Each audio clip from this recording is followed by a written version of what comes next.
ఏదైతే నేను చెప్పానో మా ఆడబిడ్డలు బస్సుల్లో ఉచిత ప్రయాణ సౌకర్యం కూడా తొందరలోనే ఇస్తా. దీనికి కూడా ఆలోచిస్తున్నాను.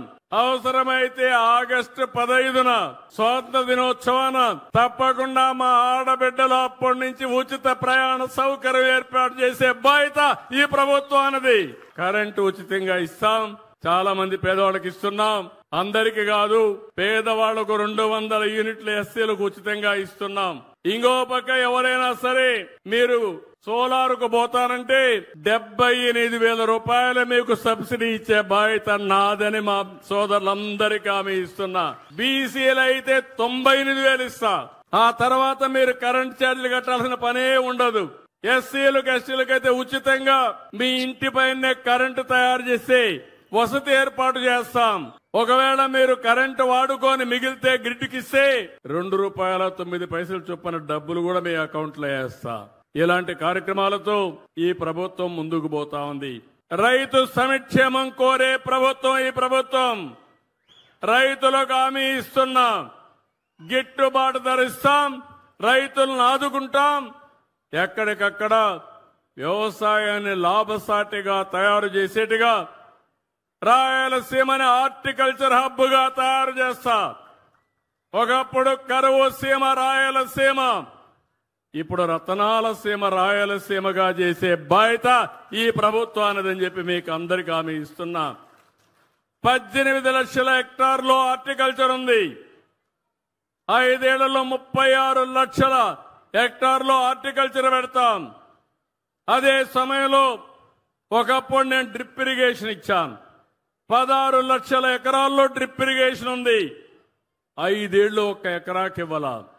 మళ్లీ నేను వస్తానే డ్రిప్ ఇరిగేషన్ ప్రారంభించాను. 90,000 రూపాయలు ప్రతి రైతుకి 90% సబ్సిడీతో 10 ఎకరాల వరకు మైక్రో ఇరిగేషన్ ఇచ్చే పార్టీ ఎన్డీఏ పార్టీ అని చెప్పి కూడా నేను మీకు తెలియజేస్తున్నా. దీన్ని కూడా పెంచుతాం. దీనివల్ల 1 ఎకరాకు వాడే నీళ్లు 2.5 ఎకరాలకు వాడుకోవచ్చు. ఇంకో పక్క మైక్రో ఇరిగేషన్ గాని మోడర్నైజ్ చేస్తే యాప్ ద్వారా ఫోన్ ద్వారా నీళ్లు ఎప్పటికప్పుడు మీరు పారించుకునే పరిస్థితి వస్తుంది. దీనికి కూడా శ్రీకారం చుడతాను. సంక్షేమ కార్యక్రమాలు దేశంలో ఎక్కడా ఇవ్వని విధంగా ఇచ్చే బాధ్యత నాది. మీ అందరు చూడండి, ఈ రోజు 4,000, 6,000, 10,000, 15,000 రూపాయలు పింఛనిచ్చే ఏకైక ప్రభుత్వం భారతదేశంలో ఎన్డీఏ ప్రభుత్వం. 33,000 కోట్ల రూపాయలు మీ అకౌంట్ లో వేస్తున్నా. నెలలో 1వ తారీఖున ఎవరికి డబ్బులు ఇవ్వకపోయినా పర్వాలేదు, నా పేదవారి కోసం ఆ డబ్బులు వెచ్చించాలని మొట్టమొదటిసారిగా మీకే కేటాయించాను. 1వ తారీఖున అధికార యంత్రాంగం ప్రజాప్రతినిధులు మీ దగ్గరికి రావాలని కొత్త కార్యక్రమానికి శ్రీకారం చుట్టాను. పేదల సేవలో అనే కార్యక్రమం పెట్టి ముందుకు పోతున్నాం. ఈరోజు అన్నా క్యాంటీన్ పెట్టాం. ఈ రోజు 175 కాన్స్టిట్యున్సీల్లో 175 క్యాంటీన్లు పెడుతున్నాం. అవసరమైతే ఇంకా ఎక్కువ పెడతాం. అదే సమయంలో ఇప్పటికే దీపం, ఒకప్పుడు నేనే ఇచ్చాను దీపం కింద మా ఆడబిడ్డలకు గ్యాస్ కనెక్షన్లు. మళ్లీ దీపం 2 కింద మళ్లీ నేనే ఉచితంగా 3 సిలిండర్లు మీకు ఇచ్చే బాధ్యత నేను తీసుకున్నానని మీ అందరికీ హామీ ఇస్తున్నా. అది అయిన తర్వాత అందులో కూడా కొన్ని ఆయిల్ కంపెనీస్ లో ప్రాబ్లమ్స్ ఉంటే తొందరలో 4 నెలలకు ఒకసారి మీ అకౌంట్ లో నేరుగా డబ్బులు వేస్తా. మీరు ఇష్టమైన సమయంలో మీరు తీసుకునే పరిస్థితి వస్తుందని చెప్పి కూడా నేను మీకు తెలియజేస్తున్నా.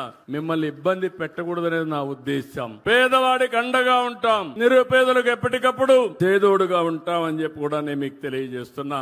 ఇది కాకుండా ఈ రోజు మీరు ఒక్కసారి చూస్తే డిఎస్సి పెడుతున్నాం, మెగా డిఎస్సి పెడుతున్నాం. యువతకు 16,500 ఉద్యోగాలు స్కూల్స్ తెరిచే లోపల రిక్రూట్ చేసి వాళ్ళందరికీ ఉద్యోగాలు ఇచ్చే బాధ్యత తీసుకుంటానని చెప్పి హామీ ఇస్తున్నా.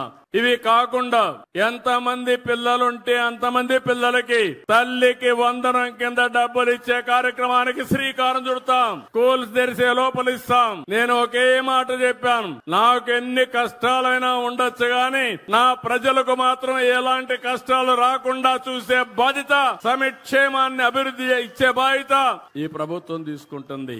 ఈ రోజు పల్లెల్లో పల్లె పుష్కరణ అనే కార్యక్రమం తీసుకుని చెరువులన్నీ కూడా పరిశుభ్రం చేసే కార్యక్రమం తీసుకుంటున్నాం. ప్రతి గ్రామంలో చెరువులు ఉన్నాయి, మన పూర్వీకులు కట్టారు. ఇది మన నాగరికతకు చిహ్నం. అలాంటి అలాంటి పుష్కరణలన్నీ మళ్లీ క్లీన్ చేసి పరిశుభ్రమైన చెరువులుగా తయారు చేసుకుని ఆ చెరువు చుట్టూరు గాని నడవడానికి వాకింగ్ పాత్ తీసుకుంటే బ్రహ్మాండంగా వచ్చే పరిస్థితి వస్తుంది. అది కూడా తయారు చేస్తామని చెప్పి కూడా నేను మీకు తెలియజేస్తున్నా.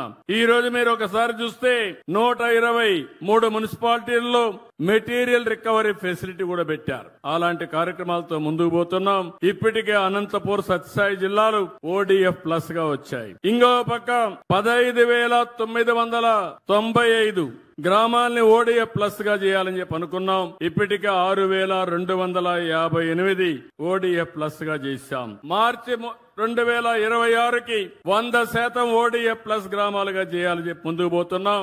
దేశంలో అన్ని మున్సిపాలిటీలో టాప్ 10 ప్రైజెస్ ఇస్తే 5 మన దగ్గరనే వస్తున్నాయని చెప్పి కూడా నేను మీకు తెలియజేస్తున్నా.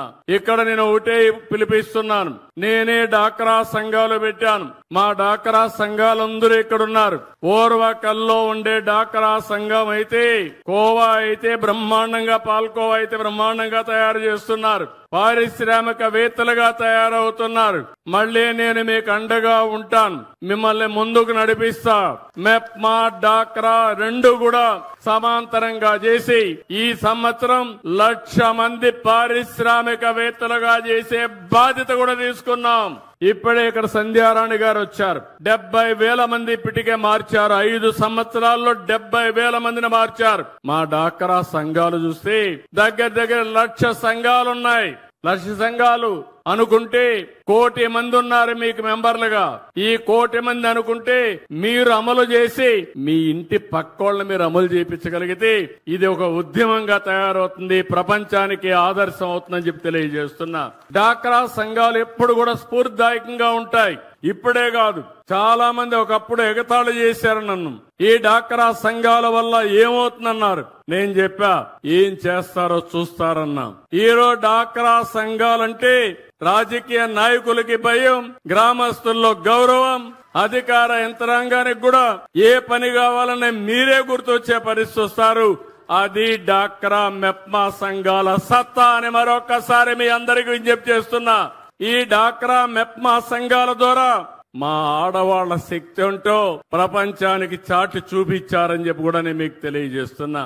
ప్రతి ఒక్కటి ఉపయోగపడుతుంది. నేను ఎన్నో సంవత్సరాల కంటే ముందు పచ్చదనం పరిశుభ్రం అనే కార్యక్రమం పెట్టాను. ఆ కార్యక్రమాన్ని నేను ఆ రోజు అమలు చేశాను. ఈ రోజు మీరు చూస్తే నేను పెట్టినటువంటి కార్యక్రమం ఎక్కడికక్కడ సర్కులర్ ఎకానమీ.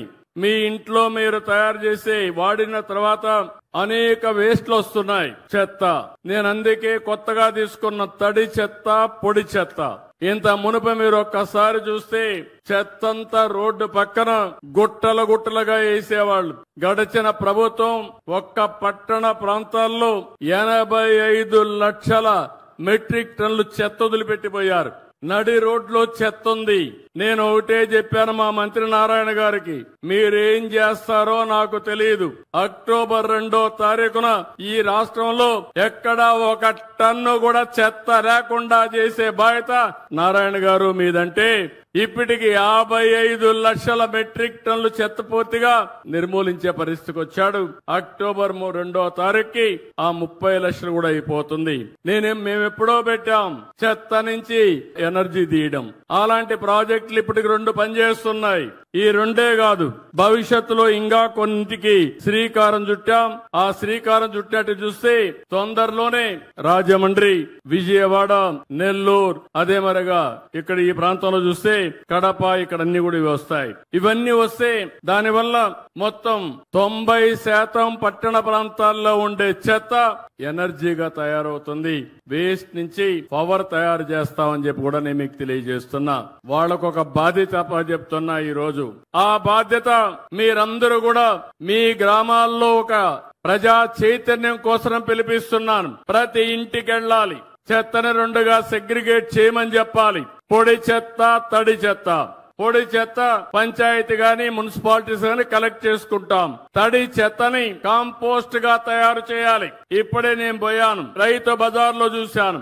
రైతు బజార్ లో మిగిలిన వేస్ట్ అంతా కూడా కాంపోస్ట్ గా తయారు చేసి మళ్ళా రైతులకు ఇస్తున్నారు. రైతులు వ్యవసాయ పొలంలో వాడుతున్నారు. అలాంటి మంచి ఆలోచనతో ముందుకు పోతున్నారు. అందుకే నేను మిమ్మల్ని కోరేది, మెప్మా సంఘాలు పట్టణ ప్రాంతాల్లో పెద్ద ఎత్తున మోటివేట్ చేయాలి.